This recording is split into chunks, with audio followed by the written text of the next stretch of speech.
This is not like hiking trails.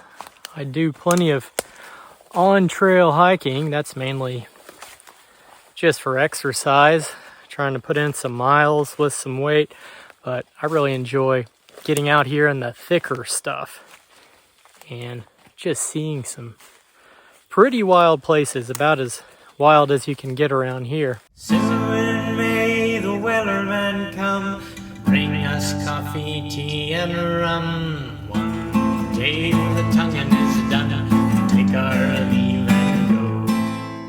Well, I just came down from the road and the truck, and I am standing here at the intersection of a big creek and a smaller creek that goes up the draw into the woods here. And you can see that I've got my hat in woods mode because today we are woods walking. It's that special time of the year, just a few days away from Halloween in western Kentucky. And it is gorgeous out, starting to get some really nice colors of the leaves coming off the trees here. So there's no way I'm not going for my fall walk in the woods. Just getting out in a new patch of woods today. Took a little compass bearing off my Kamenga H3 compass, and I am following a heading of 320 degrees right now.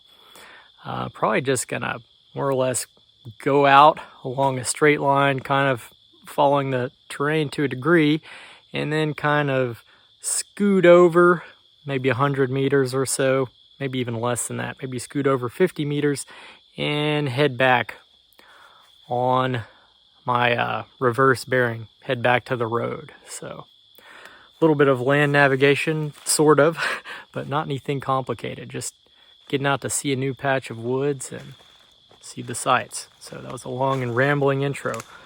Let's get on with the woods walking.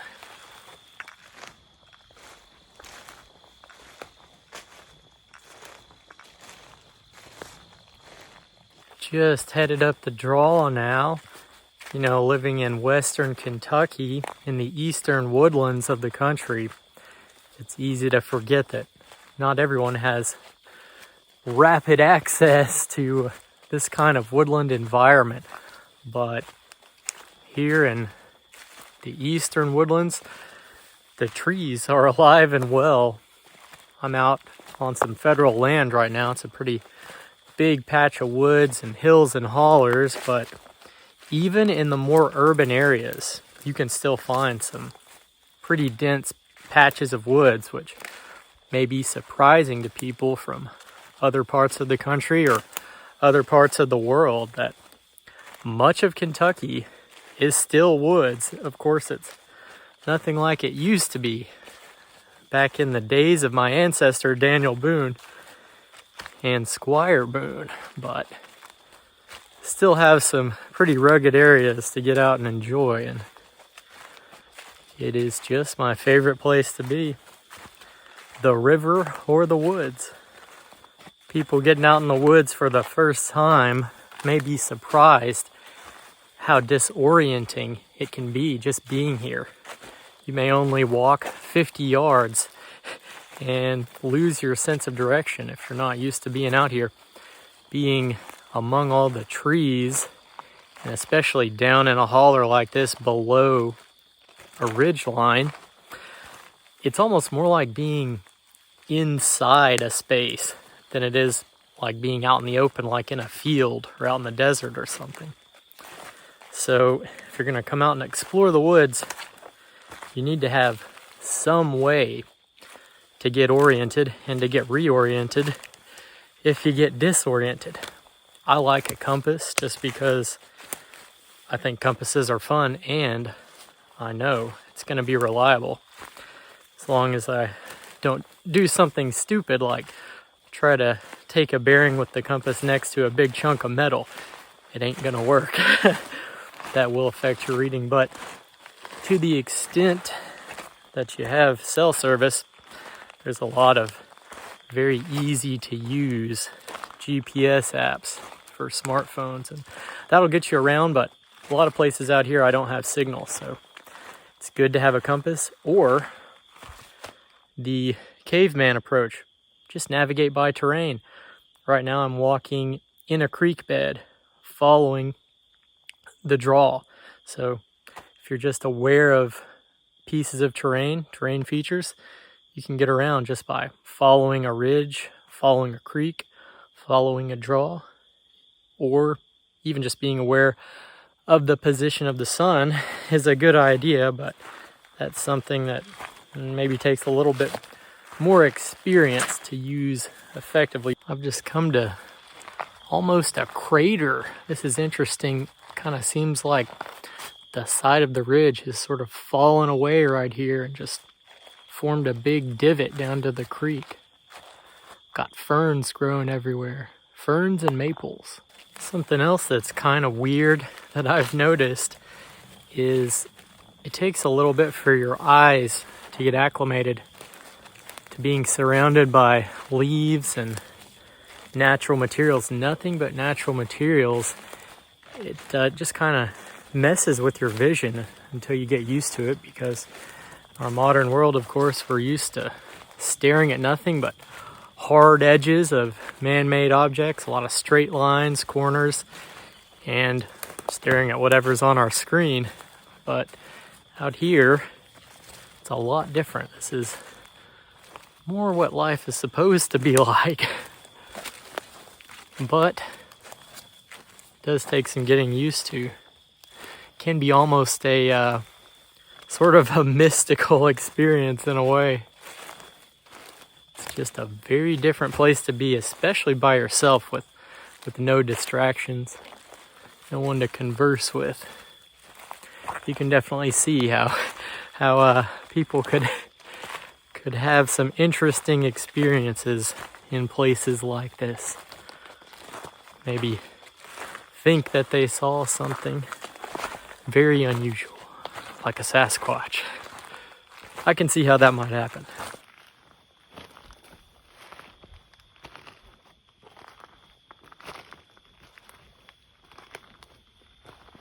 Starting to get rained on just a wee bit.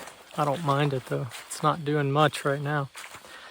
Something else I thought of, if you ever listen to interviews with veterans of wars that took place in the jungle or the woods, they often talk about after a certain period of time spent out in the bush, they would notice how sharp their senses would become, especially sense of smell, to where they could actually smell the enemy or just another group of people that they would encounter. They could smell them from, literally a mile away or miles away.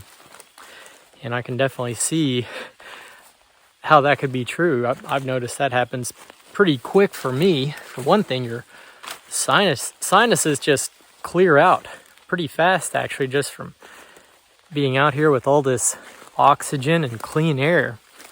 Obviously you've got a lot of oxygen coming off of the trees as a byproduct of their photosynthesis, or you could honestly just call it respiration. Why not?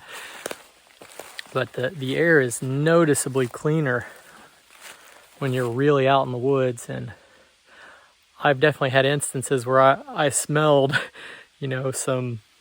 Usually you can catch a whiff of like perfume or aftershave or even shampoo or something if someone is upwind of you. I've had instances of that where I smelled something like, hey, that's some strong cologne, and then sure enough, a few minutes later someone comes down the trail. So there's definitely something to that.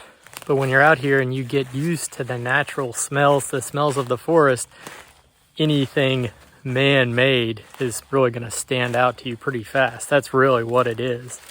And of course, in the case of a veteran soldier, they're also in a very high stress environment as well. So their senses are kicking into survival mode. So they sort of get a double dose of that sensory enhancement. But that must be what it's like for deer and other animals. If a human is upwind of a wild animal, it's just going to be blatantly obvious to them that something very out of the ordinary and probably dangerous is nearby. So that's why deer hunters are so concerned with covering up their scent and being aware of the wind. You're not going to be able to get close to the game if you are upwind of the game. You've got to be downwind of the game to sneak up on them or to have any chance of them coming in to your still hunting location.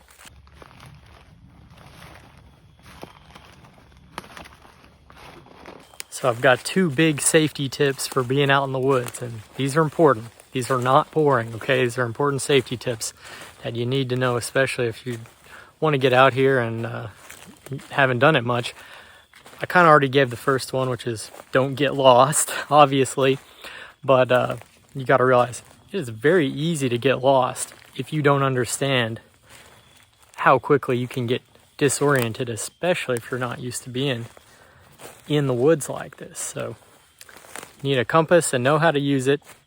You don't really need a compass, but I think it's a good idea. It's a really great skill to have.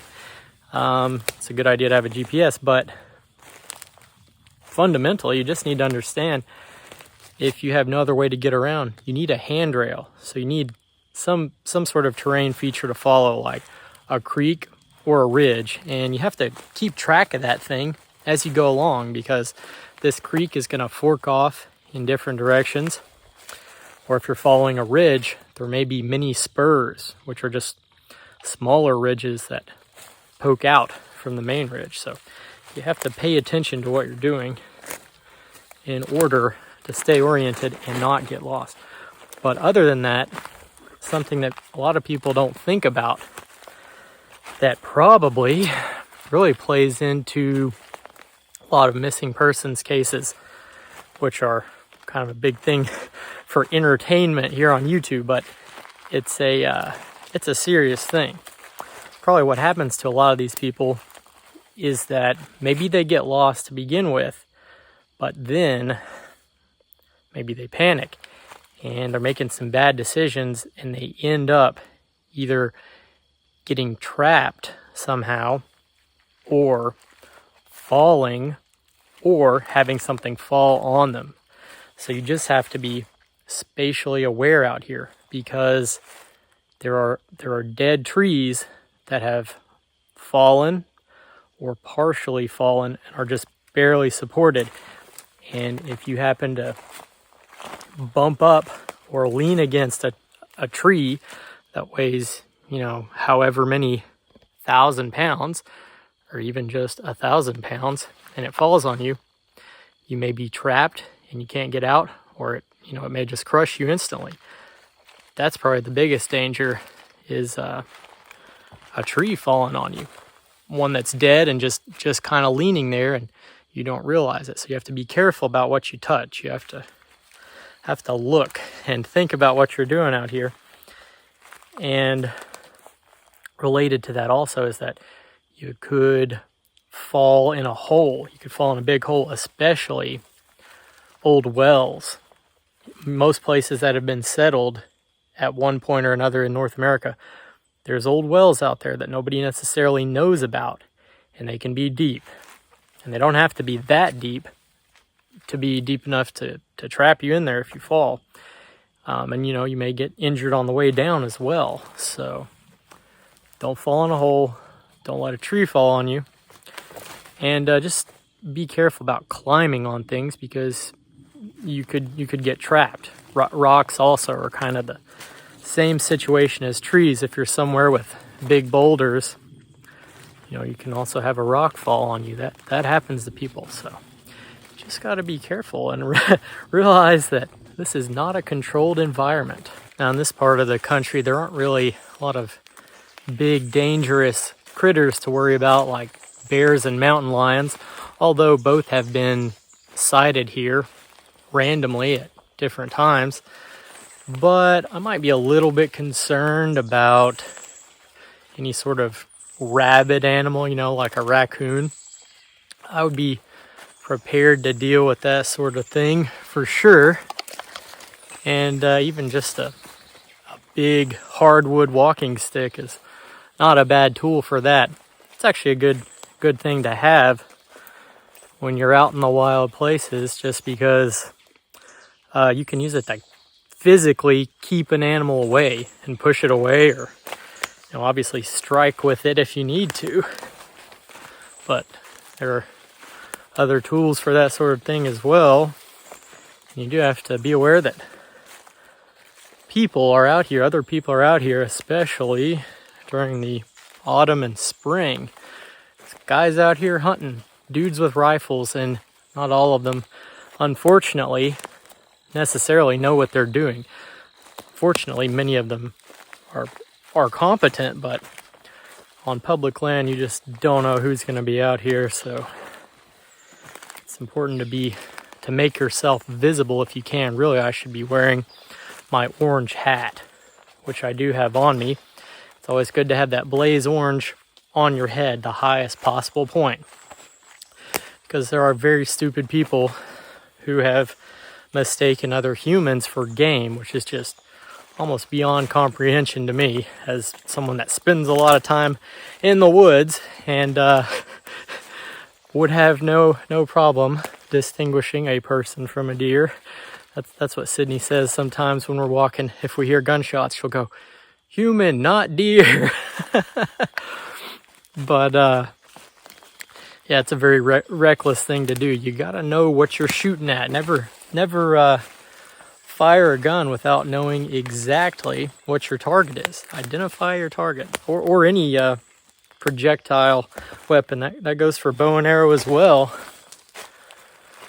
But yeah, there's potentially some idiots out here, so that's a risk for sure. And even if someone is competent with their weapon, they may take a shot where they don't have the best backstop. So you could get a stray round, that skips off the creek bank or something like that. So there's always the potential for that risk as well. I'm not talking about this stuff to scare anyone out of the woods or anything like that. It's just good to be armed with a little knowledge and know what you're getting into.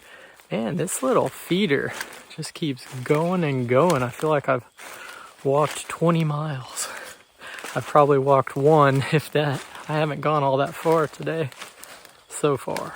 Maybe a lot of people don't focus on thinking about all the risks associated with getting out in the woods or whatever the activity may be, like I do sometimes. But I'm just sort of naturally a very cautious person, I guess. And I tend to think about, okay, what are the risks associated with what I'm doing here? And I also tend to very gradually ease into things, especially things that may be dangerous. I start out small and work my way up. And it's kind of funny, my sport when I was a teenager was skateboarding. And modern skateboarding, it's all about doing tricks, and especially street skating was getting popular when I was a kid. And that's mainly what we were interested in, was jumping down stairs and big grass gaps and sliding handrails, grinding handrails. And yeah, it's pretty inherently dangerous, but it was never something that worried me. And I did a lot of pretty crazy stuff. For one thing, you just bounce off the concrete when you're 12 to 16. You don't get hurt near as easily, but also I would really take baby steps and work my way up to doing the big stuff. If you had a trick, I would start out doing it down a curb, then I would move to a 2-stair, then a 3-stair. Eventually, I think probably the biggest street trick I ever did was kickflip a 9-stair, I think, as far as that goes. And same thing for riding ramps. If I was doing a blunt to fakie, I would learn that on a little 2.5-foot wooden quarter pipe at the shop, and eventually work up to the 6 or 8-foot concrete quarter pipe. So that is something that can serve you in life, I think. If you're going to get into any sort of dangerous things, just take baby steps. Learn as you go and gradually develop competence and confidence. How about that? Competence and confidence.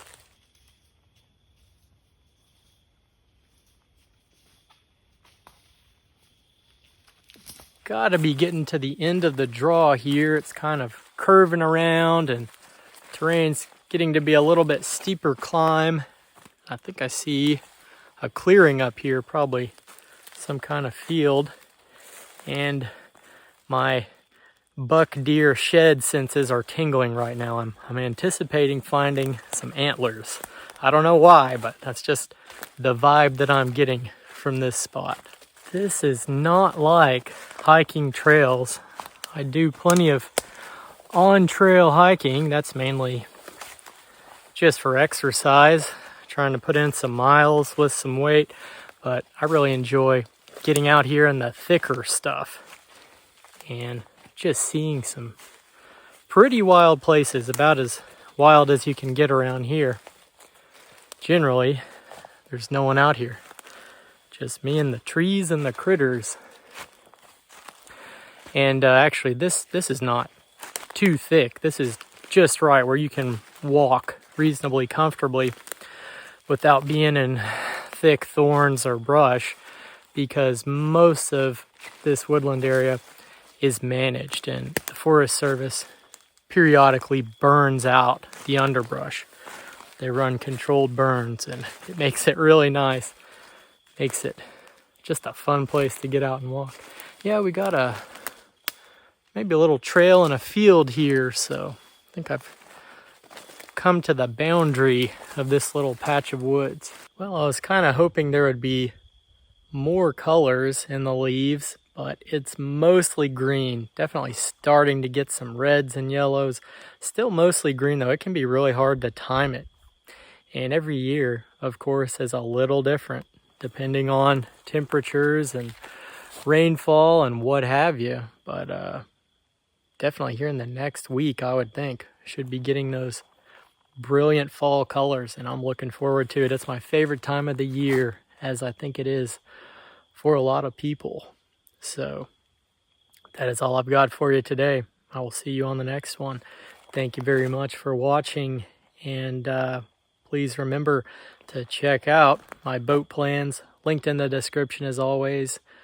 My library of plans is continuing to grow, and I've got more designs coming, especially that 12-foot skiff. I know I've been promising it for a while, but it does take time, and I've got a lot going on, so I want to make sure and do a good job on those 12-foot skiff plans, especially because that's probably my best design, I would say, so far, and definitely the most requested. So check out the plans linked in the description, and also don't forget to check out my music channel, Cumberland Rover Music, also linked in the description. And I will roll in a little sample music video of the type you can expect to find over there. I'm releasing all kinds of original folk music and sometimes covers of old-time songs, and really just kind of a wide variety of music, but I mostly play acoustic folk music, especially on my homemade instrument, the 3-string banjo, which is a homemade banjo that I built out of a $3 steel cake pan. So I will play us out with a little bit of my music here. Thank you very much for watching. In the morning light by the riverside, rolling out the main and the spars and the lines. We're cool wind running from Dover Way, and now we're paying out the anchor on Terrapin Bay. Spirits running high, river keeps a rolling by. Full sail set to fly, and the river keeps rolling by and by. In the evening light, when catfish bite, flake out the main and furl it up tight. A guitar's picking out a sailor's tune, and everybody's dancing by the light of the moon. spirits running high. River keeps rolling by, full sail set to fly.